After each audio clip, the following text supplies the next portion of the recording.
How's this for a resume? Campaign volunteer for Senators Ed Markey and Elizabeth Warren, and a campaign manager for a Cambridge School Committee candidate.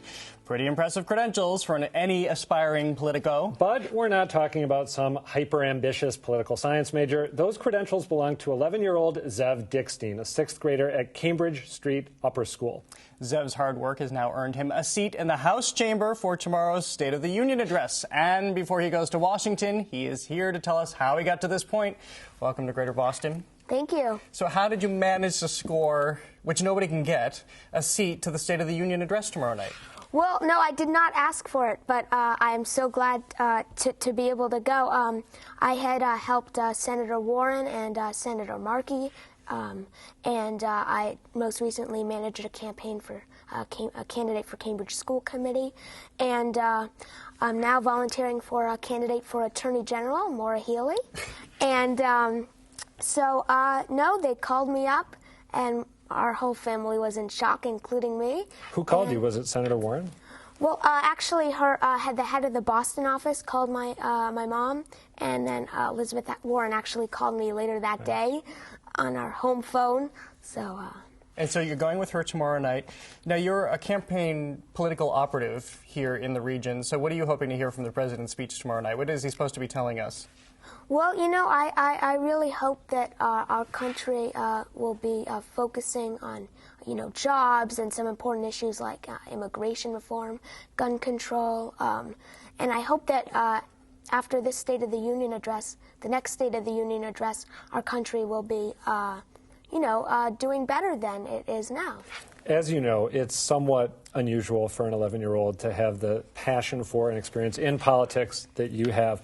What was the genesis of your fascination with politics? How did this start? Sure. So it actually started when I was about 9 years old, and I would listen to public radio in the car. And we like that. We're happy with that. Yep, good choice. Thank you. Yes, no. And so after that, I heard about Elizabeth Warren actually on the radio. And so then I signed up to volunteer for her campaign online. And I got a call from one of the organizers.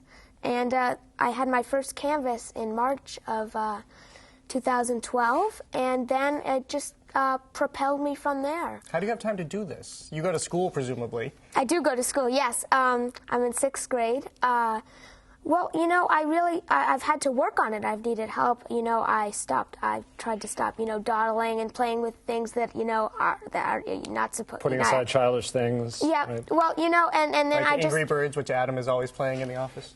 I actually don't play video games, and I never have. But I do other things like waste time with stuff.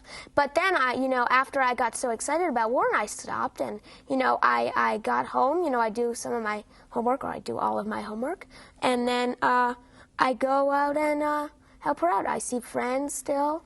You know, I like to play tennis, ping pong. You know. Things like that, but I do make time for it. All right, I have a favor to ask of you. After you go to the State of the Union with the senator, everyone's talking about whether she might or might not run for president. She insists she's not going to. Some people aren't buying it. Could you get the truth and then come back and join us on set? We'll see. Okay. Tentative. All right. Yes, tentative. Zev Dickstein, thank you very much for being here. It was a pleasure talking with you. Have fun tomorrow. Thank you. Even though it's past your bedtime, right? Exactly.